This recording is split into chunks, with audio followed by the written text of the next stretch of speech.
Welcome to Inspired Changemakers, a podcast about all the amazing things people are doing to make the world a better place. This podcast is about creating change and the moments that inspired our guests to activate. My name is Julia Healey, and I'm the CEO of United Charitable. Stay tuned to be inspired. Well, Jason, welcome to the podcast, Inspired Changemakers, where we talk all about people that are changing their communities. We are so honored to have you on here. Thank you. So with that, I am going to read your bio. So Jason Diamond is, by the way, I do love your last name. It's Diamond. Like that. It's like It's the only one I got. I know, right? Is the president of Diamond Consultants, where he strategizes and connects the dots from some of the industry's most sophisticated advisors while also overseeing the firm's marketing and content strategy. He previously served as an analyst at Merrill Lynch and the most recently as the vice president on a structured investment and solution desks within an investment solution group. Was that your favorite job yet? It's exactly as much fun as it sounds. Jason is also the author of Diamond Award-winning annual financial advisor transition report, a frequent media contributor, a co-host of the industry-leading Diamond podcast for financial advisors. All right, welcome. Thank you so much. I'm thrilled to be here. Thank you for having me on. This is actually a reciprocal invite because you were on our podcast as well, which was a great episode. Yeah, awesome. You know, like some people's dinner conversations are sports or the news or the weather. Since I was 2 years old, our dinner conversations were around financial advisors. My mother actually founded our business now. It's almost 30 years in our basement. And she literally used to make fun of me because I would imitate her cold calling script, basically, for financial advisors. I would be like 5 years old talking about wirehouse advisors moving. So it was sort of in our DNA. Like this was, when I say we lived and breathed wealth management from a young age, like I knew the difference between an ETF and a mutual fund, like at age 11. And then I kind of wanted to carve out my own path, went to work for what we would consider the wirehouses, the Merrills and Morgans of the world, the biggest firms. Yep. I just still feel like, I think one of the things we'll talk about is next gen and how there's kind of a talent gap shortage in our industry.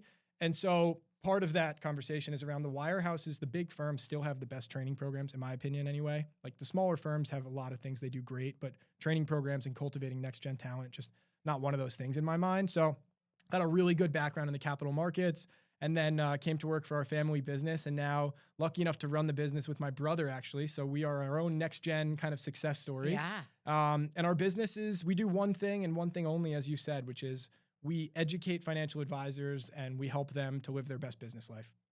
And so why focusing on that education on financial advisors? Honestly, because we see how many of our competitors and peers do it, in our opinion, wrong, frankly. Like what our business model stemmed from, and I'm sure a lot of people say this, is the business model stemmed from a perceived gap or a need, which was round peg, square hole mentality, as I call it. So here's the way I think about traditional recruiting in wealth management. And honestly, like I think of myself, if you asked me to describe myself in one word, I would say consultant before I would say recruiter. Okay. The old model, and this is still the model that unfortunately a lot of our peers work, is, hi, I'm Jason. I'm calling on behalf of LPL. I think you'd be a fantastic fit. Right. And let me tell you, and that model in our mind is flawed, not because LPL is not a great firm. It might be the perfect firm for you. But how can I look you in the eyes and tell you that without knowing the first thing about your business, without knowing what you like, what you don't like? The perfect firm for you might be the firm you're at, right? So we've taken this almost anti-transactional approach, which is education, right? Just basically, if I'm doing my job well, I almost want to feel like I'm giving away free education all day, every day. And then just when I start to get a little bit frustrated by that, the chickens come home to roost. Because that's really what I believe, is that doing right by people and educating advisors, like we can talk about the reasons why financial advisors make change and why they move. They almost all move at some point. And I believe in the ethos of you do right by people, you lay the foundation of good kind of relationship management. And it's sometimes we have the longest sales cycle on the planet. Sometimes it takes 1 year, sometimes it takes 5 years, sometimes it takes 10.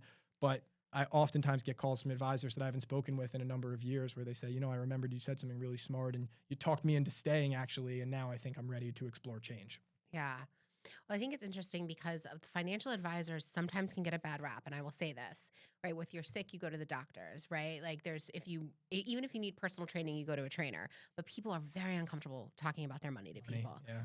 And so I actually started my career as a financial advisor. Did not know that. I did. So I passed my series, which is great. Me too. Yeah, right. Like, and I started my career and I did it for about 2 years before I switched into the nonprofit space, just for educational purposes. My dad, actually was an actuary on Wall Street. Yep. never worked with a financial advisor, totally wanted to do everything in myself, Self-directed. that kind of guy. Yep. And I just realized that there were so many things that people didn't know about money and saving for college and all the things that you can help people do. And then when I really went into the nonprofit space, I realized how important financial advisors were and their education around all the things and how they can serve their clients. 100%. The way I kind of think about it is, I use the analogy. So when I work with a financial advisor, right, one of the things I can do is I can suggest firms, right? I can say to you, you're a Merrill financial advisor, and you might consider Morgan Stanley or Sanctuary or ChatGPT could do that too. Right. And I liken it to, you're a financial advisor, to your point, you could pick stocks, right? So could ChatGPT. The tip of the iceberg of a good financial advisor's value prop is investment management. Like, they should not be saying, I'm a great financial advisor in most cases because I'm the best stock picker. Most of those guys are out running their own hedge funds or something, right?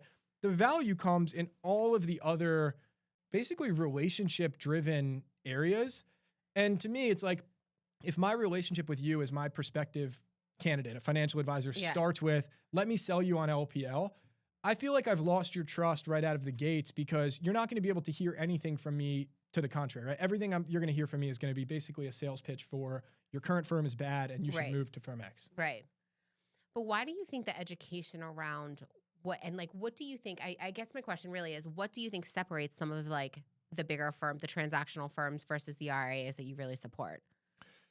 Yeah. So there's two ways to think about it, right? One is recruiting and education partners who speak to financial advisors. And I think those run the gamut in terms of quality, unfortunately. There are some that just take a really transactional approach because the transactional approach works. Like, it's not how I built my business, but if you call 1,000 people a day and say, I want to tell you about LPL, you're going to find some people that are going to take. So exactly, that is certainly part of it. The other part of it is, though, and I think this is kind of what you're alluding to, the firms themselves, the wealth management firms themselves where these financial advisors work, they themselves have very, very different mentalities or attitudes, not just towards recruiting, but towards financial advisors. Yeah. So a lot of what I find myself educating, especially advisors at the biggest firms. So when I say the biggest firms in wealth management, I'm talking about Merrill, Morgan, Wells, and UBS. Historically, it's been those four. Right. Advisors at those four firms, a lot of what I'm doing is educating them on, you have a narrow, and I try and say it in a less salesy way than this, but in plain English, it's, you have a narrow view of the world right now, which is the wirehouses are the only way to do business. And what I'm here to tell you is, they've sort of done a good job of brainwashing you into drinking that Kool-Aid, but it's far from right. There are regional firms like Raymond James and like RBC that have clearly become viable homes. There are, you mentioned RIA firms, right? RIAs are mostly predicated on freedom of choice and optionality for advisors. And I guess the way I approach these conversations is, that test is multiple choice. There's no right answer. You're a great financial advisor. It's not, you need to work at Morgan, you need to work at Merrill, you should work at Rockefeller. Yeah. But the right answer to me is, you at least should know what your options are. And that's where the education, right? I don't think, as a good steward of your business and of your clients' money, I think you as an advisor have the occasional obligation to just be high-level educated. And I think it's really interesting because United Charitable has an endowment and we had to do an RFP 2 years ago. Yep. Fun. And the fun is I had to reach out. I think my endowment is a sizable amount. I'm sure other people, it's not at 25 million yet. But it's one of those things that I had to reach out. And do you know what most financial advisors talk to my board about? Pricing? And return. Yeah. Do you think my board cared about 10 basis points or do you know what I mean? They just wanted to know that you were going to learn my business. And be a sound steward for the business. A sound steward, and that you were going to help us make the best, understand our cash flow, understand all the things that we did. I know. I believe it. I think the beauty of maybe the blessing and the curse of the financial advisor space. I think about the number. There are, most estimates say roughly 300,000 US-based financial. That's a staggering number of financial advisors. And with that comes a very, very wide array of quality. Yeah. But also, importantly, a very wide array of services and value props. So here's why I bring that up. It is entirely possible that if these financial advisors or asset managers were talking to the XYZ pension fund or Correct. sovereign wealth fund, Yeah. that would have been what they cared about, is we Correct. care about returns first and foremost or Yep. pricing first and foremost. Yep. Same thing in the financial advisor space, right? There are probably clients out there who say, I hired a financial advisor because I want somebody to trade my Apple stock, or I Correct. want somebody Yeah. to generate a financial Yeah. plan. And the beauty of it is, from my seat, is like, that is not my job to tell Yeah. you as an advisor how Yeah. to run your business. There are coaches and practice managers. My job is to say, you can probably, and I've found this to be true, that book that you think is unique and niche, Yeah. I'd be willing to bet that actually you can service that book in a lot more places and perhaps a lot better than you might realize. And I think it's so important, especially in the philanthropy space, that financial advisors have those conversations with their clients. And so when I was on your podcast, which I love, is you brought up the whole donor advised fund conversation. Mm-hmm. Why do you think teaching financial advisors about like new offerings or new ways to think is important? Well, firstly, they are, as a generalization, which I know is not nice, and you're not supposed to generalize in such a manner, but I will say a insular, shall we say, group of people. And what I mean by that is generally reluctant to change, averse to Yeah. change. It's the old, if it ain't broke, don't fix it, right? Yeah. Most advisors have built, successful quality advisors have Right. built a well-oiled machine where my clients don't ask a lot of questions. They don't hear from me a lot, and I don't hear from them a lot, and I kind of like it that way. They hear from me when I need to, and I hear from, but what I'm getting at is like, it doesn't, if I want to place a trade for them, it doesn't require a whole lot of background education because they know how I work. If Right. I want to rebalance the portfolio, they understand. Right. When I go to present them the financial plan, they know how I work.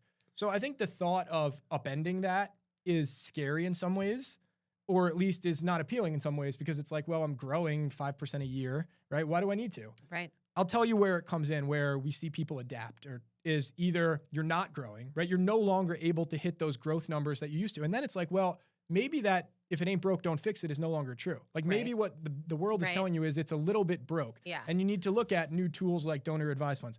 The other place we see it a lot of times it takes advisors either losing a client or a prospect, where they say, this prospect just was talked to by another advisor about donor advised funds. Should I be doing that? Or I want to be able to prospect for those guys, and that's something that I think I'd be, right? So in that like almost fight or flight response of like, I'm being Yeah. threatened, is where we see advisors adapt. And I think a lot of what I got from you being on our show was, I correct me if I'm wrong, but I feel as if you'd say, I wish we could just get people to almost have those education conversations up front, because they probably a handful of them at least that would benefit from these. Absolutely. Yeah. And especially with the crisis that, financial advisors are seeing, is that they're not, well, I should say this, the next generation's coming and they want that connection with a financial advisor.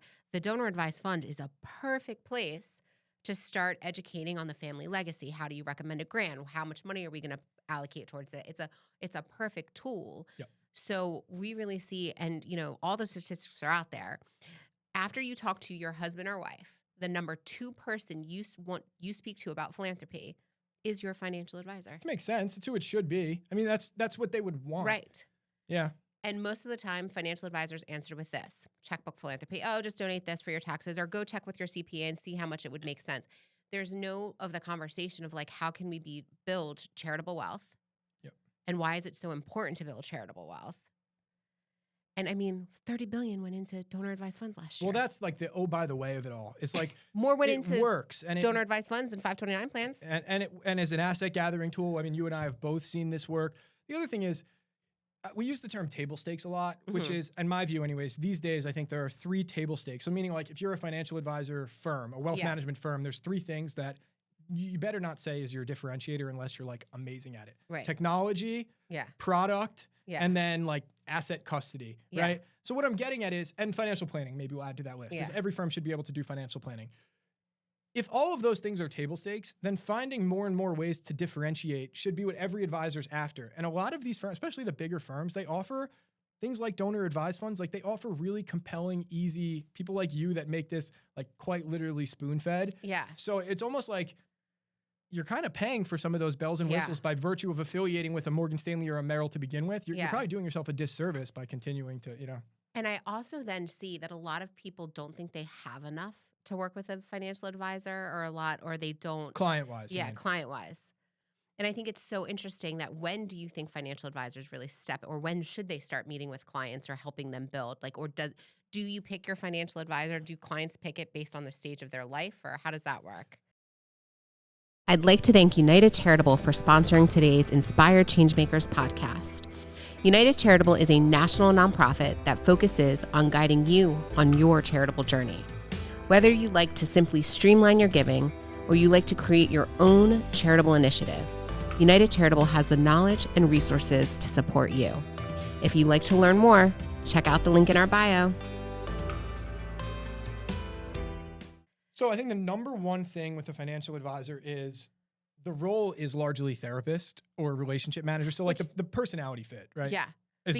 Because I want to retire at the beach. My husband wants to retire in the woods. So great for the financial Somebody's advisor. Somebody's going to have to adjudicate that. Somebody's going to have to figure that out for 100%. us. And a good financial advisor is going to find a tactful way to say, you and your husband better figure that one out. Right. Can we just have two houses and then we'll just see each other every other month? If he's good enough, perfect. Yeah. Look, I think the reality of it is, though, a good financial advisor should say to you, or a good financial advisor relationship should be predicated on more than just the size of the relationship. Yeah. But I guess the way I'd answer your question is the same way I'd answer it at the firm level is true at the client level. So certain firms do really well with massive advisors. Rockefeller is an example. Right. Rockefeller wants bigger advisors, call it 3 million plus in revenue. They've got some advisors who are smaller than that, but most of their advisors are much, much larger. Right. That's not to say that you don't look at Rockefeller and you say that smaller advisors have no place in wealth management. You look at Rockefeller and you say smaller advisors don't fit there. Right. I view it the same thing with end clients, to answer your question, right? If you're a client with $100,000 in total net worth investable assets, let's say, you probably don't belong with the ultra high net worth specialist focused advisor, right? Right. But they're like the old joke we make is there's an ass for every seat, right? Like there's probably an advisor out there, though. There is an advisor out there whose book is built on servicing people. Dollar cost averaging. All of that. 100%. And then like, I would also argue that I think a good advisor would argue the number of dollars in the bank is not the most important like descriptor, predictor of what makes a good client. First of all, you want clients you generally enjoy working with and that are easy to work with. But then there's the whole concept of like a Henry, right? A high earner, not rich yet. Yeah. There's plenty of advisors. One of the pain points actually that advisors have with the big firms is they have small account policies where they say you can't work with, or we won't pay you on accounts smaller than $250,000. Right. And you might say, well, this guy has $200,000, but he's the number 2 at this hedge fund that's about to, right? So advisors increasingly just want the ability to be able to service whomever they want. That's the point, is if you don't want to service $100,000 relationships or you don't think they're worthwhile for you, then don't. There probably is an advisor, though, who would. And so when you plan your podcast and how you're educating your financial advisors, where do you go? What is your strategy around that? Well, first of all, our podcast was not our like primary arrow for educating advisors. That came about because we were spending our time educating advisors on the phones. And we were like, you know what? We're dropping all these gold wisdom gems on the phone. Like, here's these maybe there's some people that could benefit from them more broadly. So, honestly, like that's the answer of where the podcast fodder all comes from real life conversations and scenarios. Like the thinking is, oh, that's a pain point or something that some other advisor was curious about. And so there's probably some other advisors who are also curious about that. So the questions we try and answer on the podcast, sometimes it's questions that like we just think that's interesting and we think like every once in a while we're like, here's something private equity firms buying into wirehouse practices. That's something we're like, we don't think people are talking about this enough. We want to talk about this on our podcast. Fine. But for the most part, most of what we're talking about on the podcast is somebody asked the question on the phone and we're like, you know what? That's actually a really smart point. Yeah. And we start to hear it from 5 advisors and then we're like, you know what? If 5 advisors are asking this, we need to get out in front of it. The themes that we get asked about most often right now, number 1, succession dynamics. Yeah. So I am I've seen the stats. I'm sure you have too. The average age of a financial advisor is like, I don't know, low 60s. It's like a 60-year-old white male is the average demographic of a I support 72 of them. Yeah. Exactly. Right. So fine. What are we doing about replenishing the next gen? You don't have a successor. Do you find one? Do you find one in-house? Do you move and find one? Do you enter into your firm's retire in place program? Do you move to a new firm and enter into their retire? So there's a million different flavors of solving for retirement and succession. But I would argue that's probably the number one, I don't know if you call it issue, but I call it a challenge facing financial advisors. The number one thing we get asked about is looking at, people want to know about, tell me about Raymond James or tell me about LPL, but it's through the lens of, okay, I'm a 60-year-old advisor, and if I went to LPL, how would they handle succession for me, right? Yeah. So number 1 is definitely succession. Number 2 thing we get asked about is economics, I would say. I don't like to lead with it, right? And what I mean by this is advisors get paid, for those who don't know, fairly lucrative recruiting deals for moving firms. And most good advisors do not make that the basis of their decision. Right. But I think the thinking is, if I have 4 firms that I know can support my business, then the economics become an important determinant, or almost like a tiebreaker. Yeah. And then, so what made you add then philanthropy to it? It's a really good question, because the next thing, so I'd probably put the next one on my list would be growth, right? And how do advisors grow? Actually, that even probably belongs above economics. And this concept of growth, and there are so many different things that we could talk about with growth. Like I'm thinking about the last 4 or 5 podcast guests we've had, and they've all taken a different answer towards the growth question, right? Donor advised funds is one potential avenue for, here's a solution that could help advisors to grow, right? We had the CEO of Cetera on our podcast. Oh, okay. And to me, Mike Durbin, right? Yeah. That's an example of a growth-centered episode. It's a very different episode than Julia. Yeah. But it's still, his point was about, we've built this incredible coaching network for our advisors that helps them to grow. So a lot of what we're doing is trying to pull across themes. And again, those themes generally are, 100%. I should have started there. Growth, succession, economics, probably the top ones. Yeah. So why do you think then so many financial advisors or industries or firms don't include philanthropy in that discussion? Partially, there might be just an awkwardness component to it. Right. I think that's definitely, and I almost wonder if it's a financial advisor views philanthropy as almost contra to their stated mission, which is that's so weird to me. My job is to maximize returns. And if you're going to argue with me about 3 basis points of fees, but then you're going to turn around and donate 50, that's strange, I think. And it's misguided, because as we know, most even non-high net worth, but especially high net worth, ultra high net worth individuals, this is a critical part of how they think about their wealth. It's funny that you brought it up. I think more advisors end up coming at this from the tax angle than anything. Yeah. And so I had the most interesting client situation maybe about 10 years ago. Her husband had a CRAT. He died. And so the wife is in her 50s, and now the beneficiary of the CRAT was the donor advised fund. Yep. That their current financial advisor that was at, not that I have anything against the big wirehouse people. I don't want to make it seem I'll take their money. I'll work with them just as much as everyone else, but had no desire to build a portfolio because but the client wanted to give away $50,000 a year, right? So he had to build a portfolio that was 5%. It's not something out of the wheelhouse of what a financial advisor can do. Build a portfolio to give away $50,000 a year, right? Decided they did not want to work with it. Yeah. So we had to find her a new financial advisor and give her 3 different options. And again, people came at it with all the returns thing, and all she wanted was are you going to just give me my $50,000 so I can give it to this it's person? important to me, and it's meaningful to me. I know. And in my husband, I just lost my husband. Everything is going to be given on his birthday, in his honor, to the places that he liked. Yeah. In Texas, this is it. And I think it's so interesting that there's such a culture difference. There is. I wonder if it's almost a lack of empathy sometimes. I don't mean to. There's plenty of really empathetic, emotionally intelligent financial advisors. So I don't mean to suggest that there's not. But I almost think it's I think it's partially not disrupting the apple cart. Why do I need to deal with something that's going to be hard for me personally to understand, that I'm then going to have to explain to my clients, right? Yeah. I used to work in structured notes, and we battled against that all the time. It was I was battling a 2-part education. I had to educate the advisor, and the advisor in turn had to, same with you, right? The advisors, and then you need to get them to get their clients to adapt as well. But I agree with you, where I think it's different than structured notes is this is something that clients, I think, are asking. Maybe they're not saying give me a donor advisor, but they're asking for this type of capability. Yeah. I'll give you one other potential answer. There's been some blowback in the big firm world against ESG type measures. Yes. And part of that may be the political sort of climate, but I do think there's been almost a separation of church and state. It used to be doing well by doing good. And now it's no, maybe doing well and doing good are 2 different arrows. So I don't know if there's any truth to that, but just as we see that a lot in clients right now too, is because there's also a lot of judgment around philanthropy. Yeah. So if you gave to the dogs and not the cats. Yeah, how could you do that? You don't care about the cats. You don't care about you're going to let all the cats die? Yeah, it's very interesting. And so it's so much judgment. So I understand, fully understand why financial advisors kind of want to shy away from it, because how about if that, where I give and where you give are different, and I like the dogs and you like the cats, and like I Yeah. always make the other person the cat person, by the way. I will always Is be the that dog like person. yeah, I get It's it. like are you a dog person or a cat person? My charitable preference would probably be the dogs in this example. In this case, But I don't want to have to, that's a political answer. I don't want to have to pick a side here. Exactly, Hate mail from exactly. the cat people. But I think it's really important, though, financial advisors know their power. And I think that making, and this is why I started my career in it, is making people feel comfortable with their money. Yep.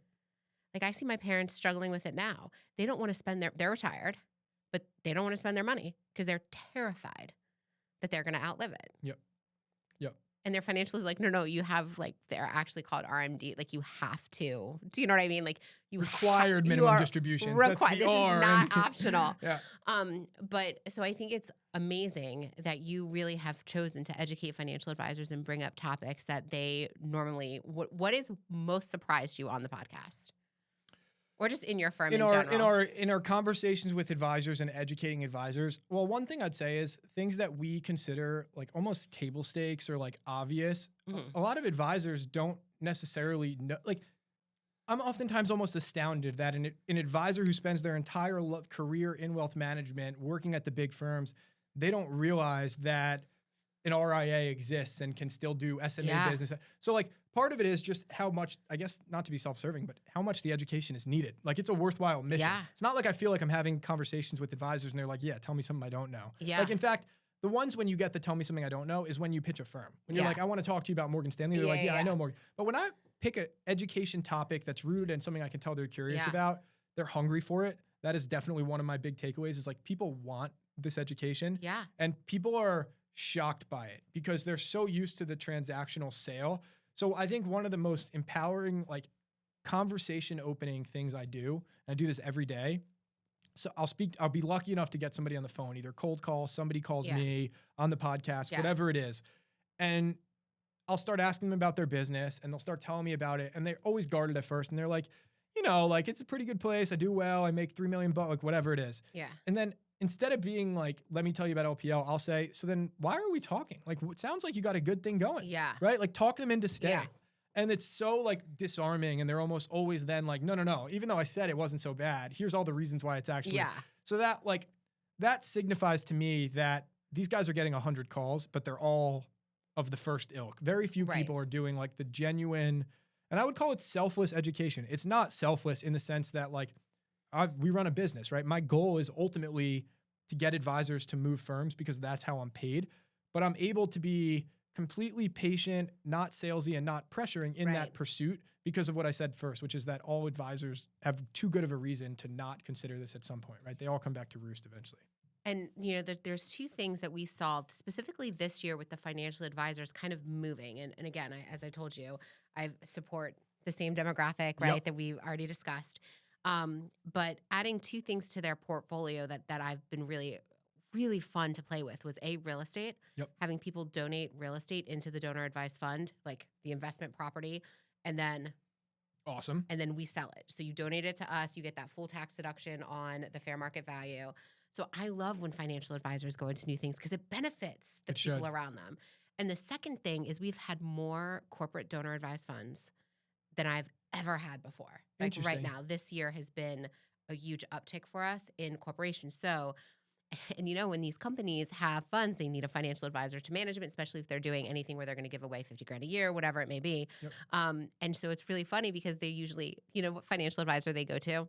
The one that manages their 401k or pension. I believe it. I was going to guess, honestly, I think that makes complete sense to me. But to me, like, this almost feels like self-perpetuating. Where like if you're an advisor who can take the time to kind of master this area, like it feels like there's a tremendous opportunity. And I like the example you gave of earlier, the way you worded it was like advisors have so much power in this regard. And it's like, think about it through the lens of like wholesalers, right? Yeah. The wholesalers know how much power the advisors have because they wine and dine them all day. They know these are the guys who have the gateway. Meaning like if you're an advisor and you tell your client you should buy the BlackRock fund instead of the PIMCO fund, they're probably going to say yes. So I still remember my wholesaler's name for the American Growth Fund in Virginia. Let's go. Perfect. And that wholesaler is going to be so happy right now, hopefully listening to this podcast because he's like, I did my job. Totally remember. Exactly. But that's like kind of my point is like, it's obvious that advisors have a disproportionate amount of power over, especially their top, the clients who really trust them, who really buy absolutely. in. So it's not fair to say as an advisor, oh, my clients aren't really asking about this, right? Yeah. Because your clients probably didn't ask you about the BlackRock Total Return Fund either, Correct. but you still talk to them about that, right? Right, yeah. So I do think there's like an onus or something on the advisors where it's like, this is an increasingly not just viable, but like important arrow in the quiver. Yeah. And I think it fits nicely with our mission of like, just get educated. Fine. If you just, I think you would say that too, right? If somebody said, I learned about donor advised funds for these reasons, they're not for me. I think you'd say most advisors can find a use for it, but still, then you tip your cap, right? Yeah, absolutely.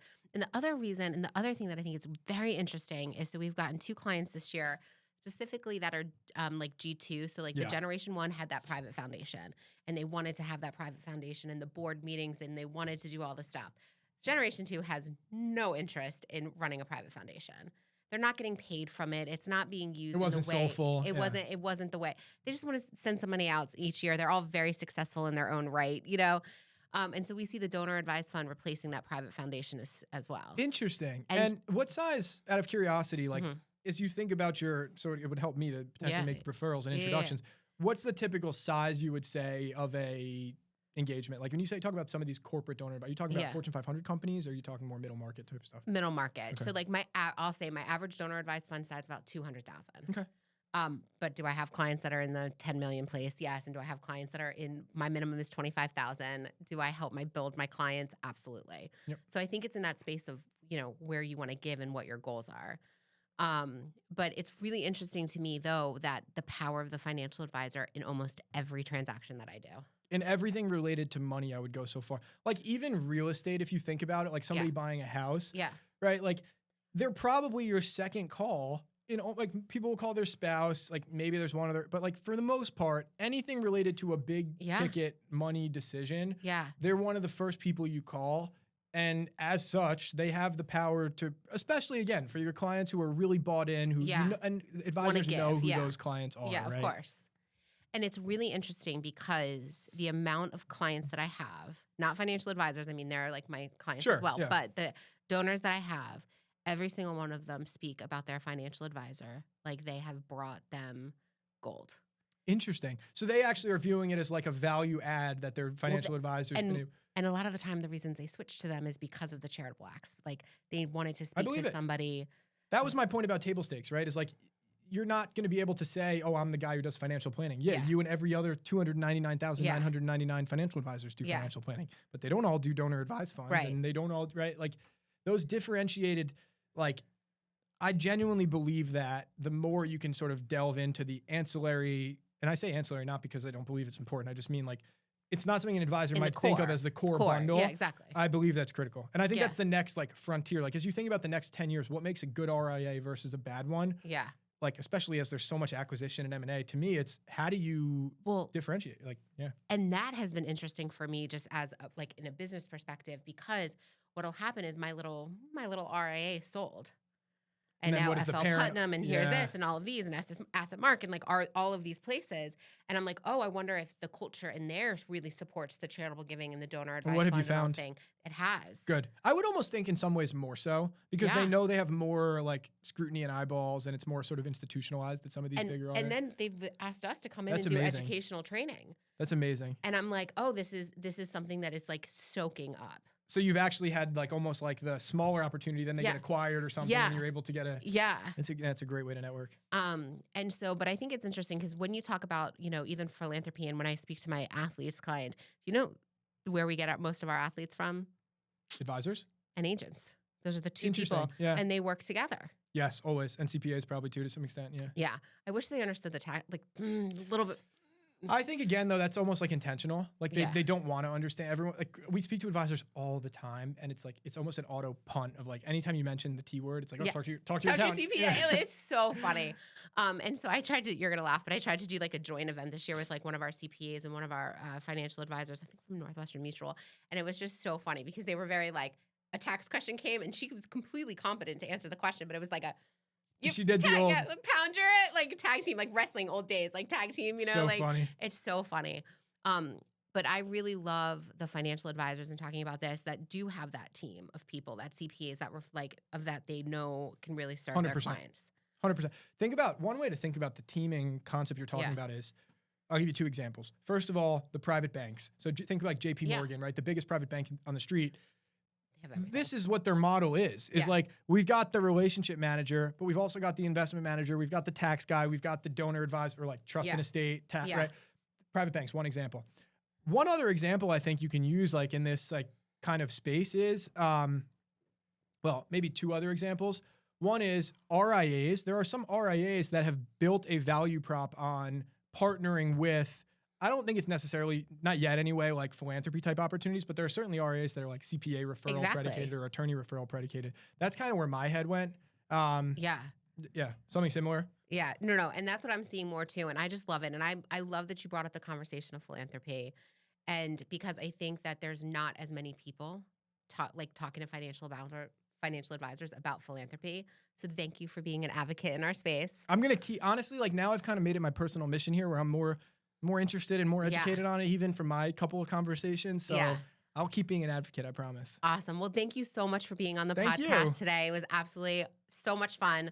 And hopefully we can continue our conversation. I'd love that. Thanks again. Awesome.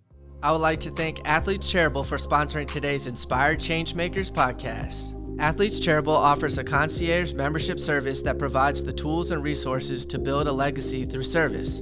Our athlete-led team has the first-hand experience and expertise to provide hands-on support that simplifies the entire process for athletes and entertainers to reach their social entrepreneurship goals and create lasting impact in their communities. To learn more, check out the link in the bio. Find Inspired Changemakers on Instagram, YouTube, and LinkedIn, and comment on all the awesome things you are doing to make this world a better place. Don't forget to subscribe.